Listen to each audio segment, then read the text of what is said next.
All right, what's up, guys? All right, so quick video based on a question I had, and the question is, do you have to, over time, increase your Suboxone dose?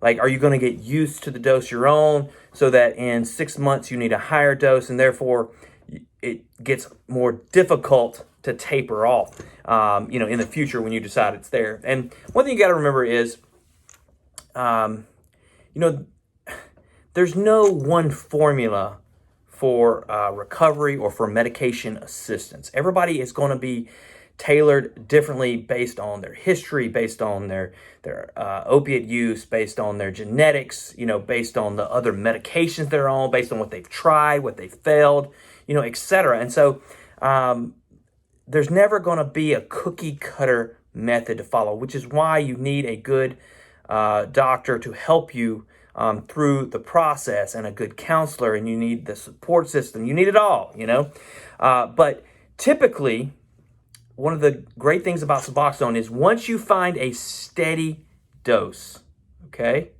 you're not going to have to increase over time, all right? That you're not going to have to, it's not like pain pills where you're all, over time you have to increase and increase to get the same effect, or maybe you can never quite get the same effect even though you're taking, large amounts, especially much more than when you started, right? Your body doesn't build that kind of tolerance. Now, your body definitely builds a dependence to buprenorphine, right? You're going to have withdrawal if you just stop it cold turkey, but you don't have that kind of tolerance where you need higher and higher doses, okay? So there's a little confusion in some people about that, but it also doesn't mean that just because you're stable, you might not need a higher dose in the future, okay? And that's not necessarily because of tolerance. It could be because of different life stressors. And that's not, you're not substituting one addiction for the other, guys. Get that out of your head, okay? This is medication treatment, all right?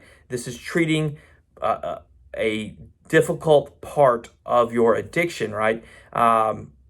So just because you need a higher dose doesn't mean you failed in some way. It doesn't mean you're a bad person, okay? It doesn't mean you're spiritually, not in the right place, etc., okay? It just means for whatever reason that you're going through right now, maybe you need a higher dose. That could be because you have a surgery coming up, or you just had surgery, or, maybe your mother has cancer, and now you've got, she's got all this morphine in her house, and that's kind of, maybe it triggers you a little bit. And so maybe you increase your dose just because you've got these extra cravings or whatever. As long as you're having these conversations with your doctor, and your doctor is making these adjustments based on your health and your needs and your recovery, then that is okay, all right? So you haven't failed.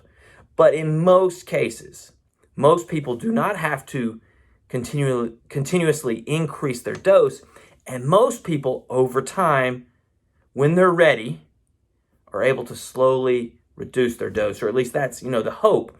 But some people, guys, need long-term medication assistance, and that might be lifetime. And that's okay too. That doesn't mean you're a bad person, or you've made worse decisions than other people.